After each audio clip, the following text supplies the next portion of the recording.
I gotta say, man, I am very impressed with this Devils team overall this year. They have not really cooled off. They had that unbelievable start to their season. They go ahead and pick up Timo Meyer. They've made changes. They've made trades. They're very well rounded, and here they are. They find themselves as minus 135 favorites. Toronto plus 115. We have no Ryan O'Reilly. He's been put on LTIR, long-term injury reserve, and John Tavares will not play either tonight. What do you have for us tonight, Buster? Maple Leafs and Devils. Yeah, Andrew, I think that's two big losses for them. And to me, we're getting a pretty good price with New Jersey. New Jersey's really looked good. I know they went into, I think it was Colorado or Vegas. It's lost me, but they had about 51 shots and lost into overtime. I think it's lost me because I had New Jersey that game, and I lost in overtime. I believe it was Colorado. Anyways, this New Jersey team, they've been playing really well. They're a team that might have a really good chance this year. I know Boston's tough, Tampa's tough. I mean, that's a tough Eastern Division. Wow. But it really does help without no Tavares, no O'Reilly. Because O'Reilly, I mean, when he came, he's really gave that Leaf team some momentum.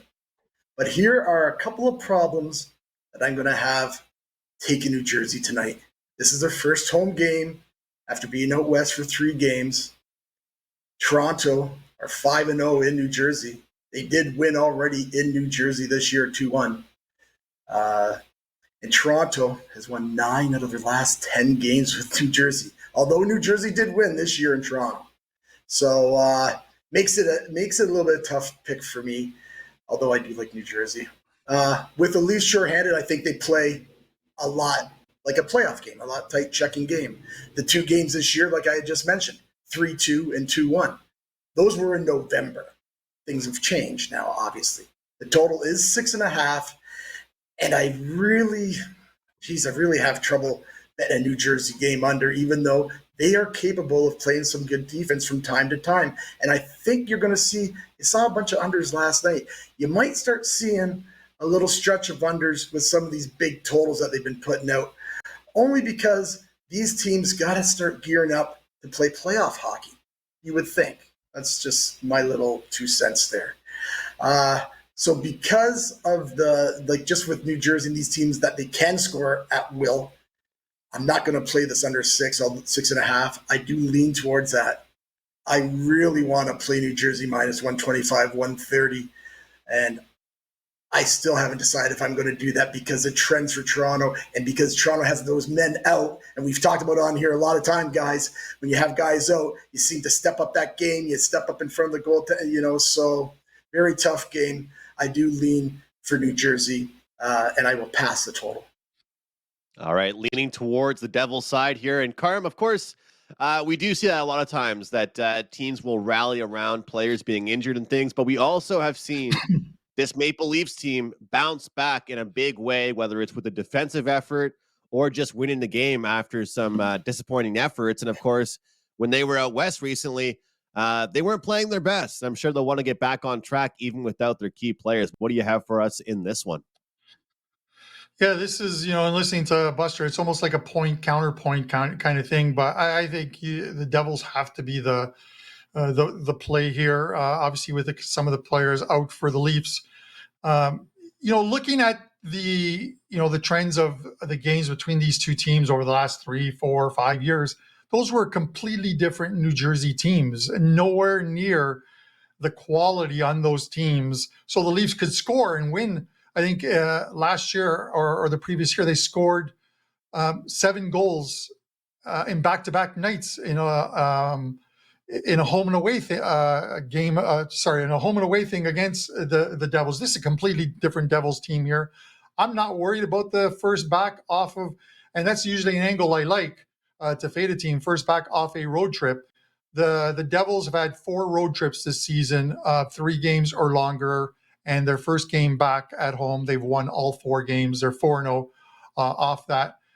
They're home. They've beaten Toronto in Toronto. They lost the game at home. The Leafs broke their win streak. If you remember, I think it was a 13-game win streak. If you remember, I think there was the Leafs refereeing staff that worked that game because the Devils had 3 goals disallowed in that game. And one of them was a clear goal where the player kicked it across the crease to his player who was about to tap it in, but it went off a Leaf skate and into the net, and they called it no goal. Terrible one there.